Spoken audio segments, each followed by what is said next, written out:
Welcome to the Road to Launch podcast. I'm Katell Schmitz, creative director and co-founder of Flairée. Join me and Jon, my husband and business partner, as we share the behind the scenes of turning an abstract dream into an intentional product.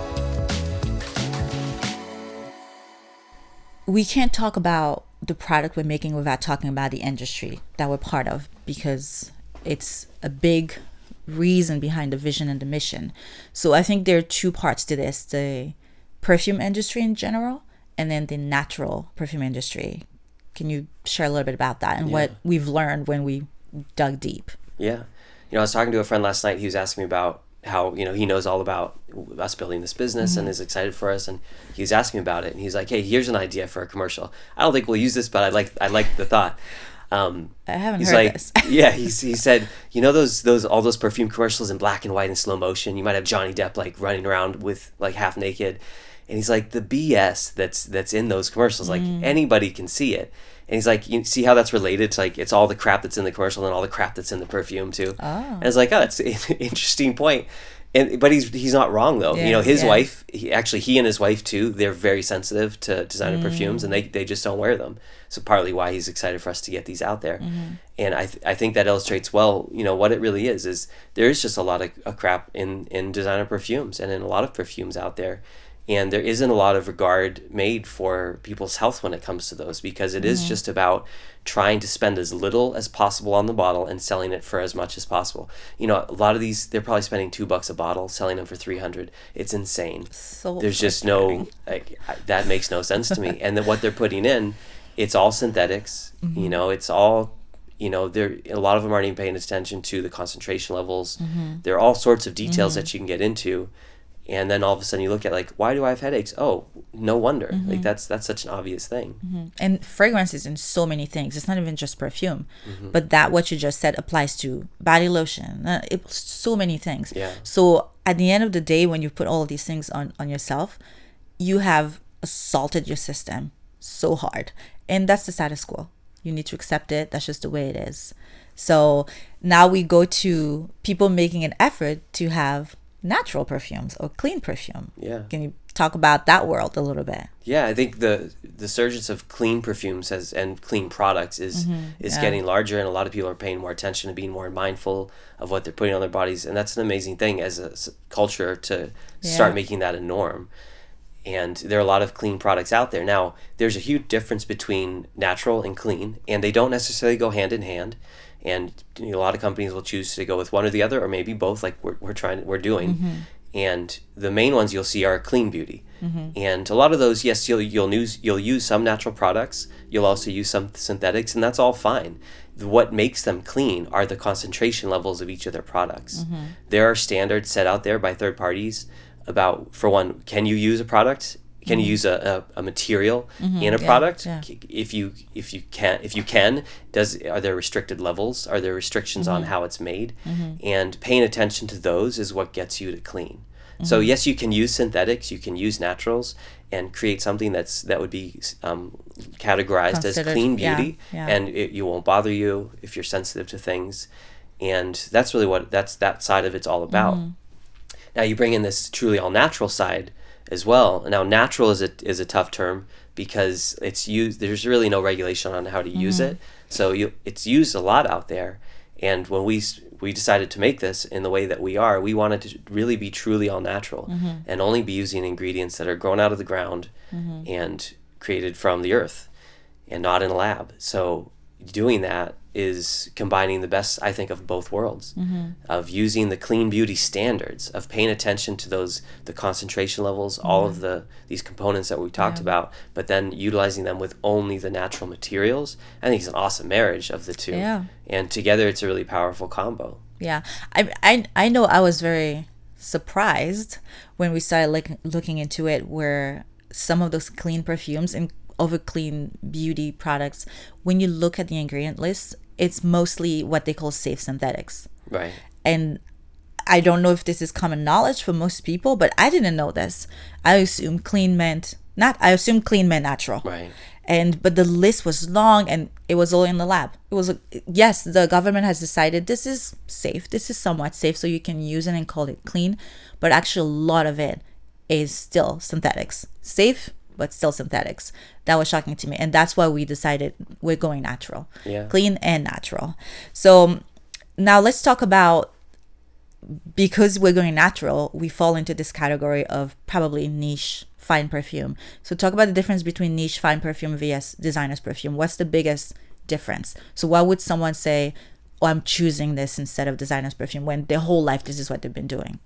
Yeah, I think natural perfumes, it's a different thing altogether, really. Like, there is a different kind of category of smell and all that. I love it. I prefer it. I think, as we've been going through, I've got some ingredients over here that we use, and anytime I would smell a synthetic lab-created version of something and then I compare it to the natural version, I mean, it's not even a contest. You've been spoiled now, though. Yeah, it's not even a contest. Yeah. The naturals just smell a lot better. Yeah. It's just, there's so much, they are more complex, and that brings in a different layer of type of smell to the sense as well.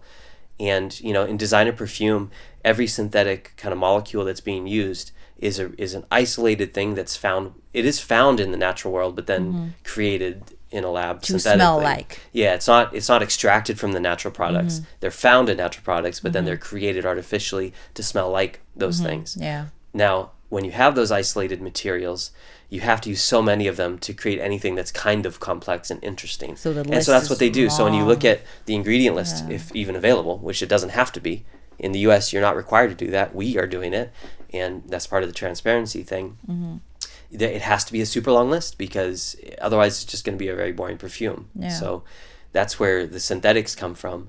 Now in the naturals, you take one thing of vanilla, like a real natural vanilla. There's so many different things in that. It's already an interesting scent by itself. By itself, yeah. If you wanted to, we have friends that they'll just take an oil and put a little on, and that's their perfume, because they're interesting. Yeah. And so that makes it a really interesting journey to go down as well, of then combining these already complex ingredients into something really interesting. Now that can go badly, and I've had some that we've made like, oh my gosh, that's terrible, because sometimes things just don't come together. They don't come together because they're intense materials. Yeah. And it's finding that sweet spot of when they come together well. The natural materials, I believe, really create something interesting because of their complexity. One of the simplest and I think biggest difference between niche perfume and designer's perfume is that designer's perfume is mass produced, appealing to the masses. They don't have to have the best ingredients because the mass doesn't care. Who cares, yeah. But niche perfume is, we hand pour everything. We come up with the concepts. We pick the right ingredients that are going to fit that concept. So everything is meticulously selected. There's a lot of intention behind it. And that's appealing to me as a consumer, but also as a creator. And I hope we can show that to people. We can communicate up to people how we are building these things to be different from designers and designer's perfume, and here are all the things without being braggy, without being like, we did this, we did that, we did that. But at the end of the day, this is the value of niche perfume and fine fragrances, and I want to make sure we're able to show that to them and communicate that to them. Yeah, and the fact that we are truly the ones doing everything is a big part of that too. And even a friend of ours kind of asked, like, so are you guys outsourcing this to China or something? Like, no, did you not, like, that's why I said, like, have we not communicated this? We're doing this. No, like, we're in here building these things from scratch, and the final batch too, we're not designing and then sending the recipe out to somebody else to make. We're making the full batches. We're figuring it out. Yep, we're using the same ingredients we use for the test. It's all the same. And like you said, that's a big part of the niche perfuming world, and I love that about this world. And there's so many great perfumers out there that do this exact thing, and I love to be a part of. I love to be part of that, and as well, and looking forward to being a big part of it. Hopefully, I think at first I was, because once again I come from a culture of designer's perfume. It was a learning curve for me to accept this is what natural perfume is like, and this is what designer perfume is like. I think it took me a little bit of a minute to realize, okay, I have to completely rewire my brain. These are complex, these have more personality, different things like that. And I hope people give natural perfume a chance when they first smell it, and they allow the benefit of it and the story behind it to convince them that it's better in a way. But okay, another thing I want to ask you, I want you to clarify, is because I found that was very fascinating as well, is the concentration level. You said a little bit about that, but how just using natural ingredients, high quality ingredient isn't even enough to not have headaches and trigger allergies and all that. Oh yeah, I mean, I'll open up some of these bottles in here, and right away it can give you a headache if you just ingest a whole bunch of scent from some of these natural ingredients, because they still have it's a matter of intensity. It's not toxic, it's just intense. It's too much for your senses. Yeah. And so there's a third party called IFRA, and they have concentration levels denoted for each ingredient, and to stay within that is then what I was saying before is what makes it clean beauty. So it's not just a matter of, I use natural ingredients, I can put as much as anything I want to in it. No, you're going to create stuff and it's going to give people massive headaches. It's going to burn. It's going to burn and all that. So it's like I said, marrying the two to create something really magical that smells really good but is also safe. Because, there are some clean beauty products out there that are clean and they smell really good, but they don't last very long. And yes, even in natural perfumery, that might be the case, because we're not putting in these damaging chemicals, which do prolong things. Like if you want a 12-hour perfume, you're going to be putting chemicals on your body. That's also something you have to learn about niche perfume, VS designer's perfume. It doesn't last necessarily as long, but they do last. I think that's what I was about to say, was in clean beauty, when using synthetics and staying within the realm of clean beauty, they don't last super long. Yeah. Like I said, though, if you want 20 hours of perfume, you're gonna put crap on your body. There's no way around that. Yeah, so the alcohol. It's something to get used to. It's a different process. We've in a sense been spoiled with how long these can last. If it lasted a month, we'd be spoiled with that. So it's really just like stepping back and be like, okay, how long should it last? And having, if you want to wear something, bring a little travel size with you, which we'll be launching soon with all of our perfumes as well, and looking at it from a different perspective, kind of relearning a couple things. Yeah, you have to re-educate yourself, and that's what I was saying. You have to unaccept that this is all perfume can be, or this is what perfume is. I know I had to do that. I had to relearn that, even like with the lasting, because you use and then all day and that's it, right? And it doesn't work necessarily that way, and it's going to be different for each fragrance too. Maybe you have one where it lasts longer, and you have to adapt, because that's what natural is. When you welcome the natural, you have to realize it's going to work differently on your body. It's going to work differently depending on the ingredients. It's going to work differently, and that was a learning curve for me, and it's a bit of a fear that people won't give it a try, but that's why I want us to make sure we communicate all these things, because I think most people don't know. I had no clue about any of I these. had no clue. Absolutely. Within natural perfumes, when you first spray it, it's an intense smell. And as it wears down, you get a very distinct top note. You get a very distinct heart note. You get a very distinct base note. And then even a day later, especially if it hits some of your clothes, you'll still smell it. And so, we just talked about how maybe it doesn't last as long. But at the same time, if I spray our perfumes on a shirt and I smell it 24 hours later, I'll still smell it. Yeah, last night I put perfume, and this morning my shirts still smell that way. They can be they can really carry. And those distinct smells as well, the top, heart, and base notes, are different as well, because I find a lot of designer perfumes are very kind of one note throughout the whole life of it. And so a lot of people have learned that about perfumes, that's all it is you spray it once. Same. You spray it in the store, you smell it right away, like, okay, that's what it's going to smell like. No, that's not what perfumery started as. It's what perfumery became once perfumery moved into the laboratory. When you bring it back to the natural world, it now exists the way it was when it was first created. The ones that Marie Antoinette wore. It has a very distinct smell right away, that top note. You get a personality of it. 20, 30 minutes later, it kind of starts getting into the core of what it is, that heart note. And then a few hours later, it really dries down into that base note of what it was built on. And that's what lingers for the rest of its life. And I think that's interesting, because it makes it more. Well, it allows for creativity also, because then we can tell a story with each one of our fragrances. We can tell a different story. Because it will start this way and it will get to this way, right? And it's fun for the creators, but I think it's fun too if you're just a little bit curious of how things are made when you're wearing it. It's like, oh, when I first wore it smelled this way, and you don't even have to be this connoisseur of perfume. Like, you can just be someone who's curious behind hand poured, handmade, artisan, indie products, and enjoy it that way. So I think it's a bonus, an added element to the way perfumes are built and natural perfume or experienced, I think. I mean, you've had a lot of fun putting them together. I think sometimes that was probably what took us the longest, because I would tell you the story and then Yeah. you'll have to figure it out with ingredients how to make it happen. Yeah. So I think it's fun Yeah. to wear and to create. Absolutely. So what would you say are the pillars of what makes our perfumes natural?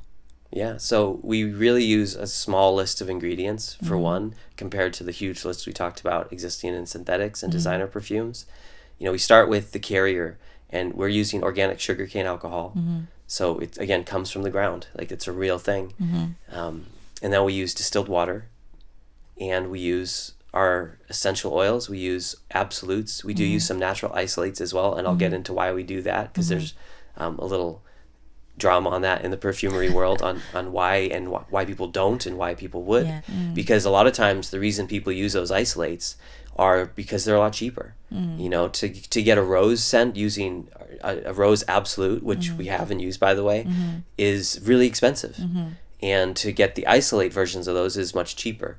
Now, So what are isolates? Just explain that first. I think I mentioned it when we were talking about synthetics. So synthetics, basically, in each natural compound, so like if we look at bergamot, for example, in that there are several isolated molecules that together create bergamot. When synthetic perfumes are created by designer brands, they're just using the synthetically made versions of those isolates that are not natural, that are trying to mimic the natural isolates. And so then that's why you have those long lists of ingredients, because you have to put so many together to make something that smells interesting.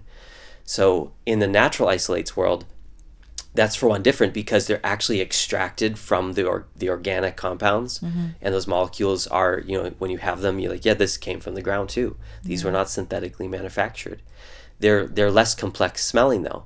But what you get to do with those is now you get to create natural scents that don't necessarily exist in the essential oils of the world. And for our personal story, and the reason why we're using them, is we have a perfume called Pomme d'Amour, which you say a lot, you pronounce it a lot better than I do. Pomme d'amour. Thank you. Wasn't that lovely? And we wanted the scent of kind of a candy apple in that. Yeah. Now, with apples, as anybody who's in the essential oils world knows, you can't get natural essential oils from an apple that smells like an apple. It doesn't work. The process doesn't work on those types of fruit. You have to be creative on how to create that. So what you can do though is you can take isolated molecules from things that do have this similar molecular structure of apples, and you can combine them in a way. Now you're actually getting an interesting scent. So our POV with natural isolates, to be clear, it's not about saving money. If we need rose, we're going to use the best rose we can find to our nose. Doesn't matter the cost, because that's the point of natural perfumery. You're using what smells best in our POV. So our use of natural isolates, and why you'll see them on our ingredients list, is because we're wanting to create scents that you can't get the essential oils from. Yeah. And that opens up, I think, a very interesting kind of selection of smells to choose from as you come up with these thoughts. Don't think about the process of how you can create it. Think about your end product. Get creative with that, and then you figure out, okay, how do I make this now? And that way you're not limited with what you have. Yeah. But it all comes from the fact that everything we use comes out of the ground, and it's all natural, and so it's not something you have to wonder how it was created. And where we source them to. Yeah, and that's the next part is, okay, we need vanilla, we need bergamot, we need all of these standard oils. We have hundreds of them now. But where do we get them?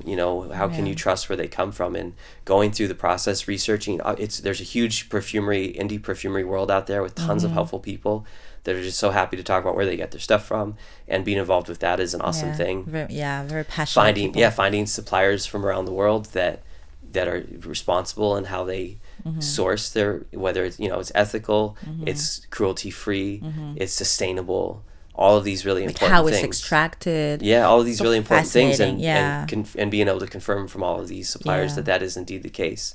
And that was a part of our process, is confirming all of that. And a lot of them have documentation, right? Absolutely. They have to, Yeah. So the documentation comes with that. And so we can confirm that that's the case, so that we know when we're building these perfumes, we're using truly all natural ingredients. They're sustainably sourced, they're ethically sourced, they're cruelty-free, all of these things that we're looking for and not compromising on. Yeah.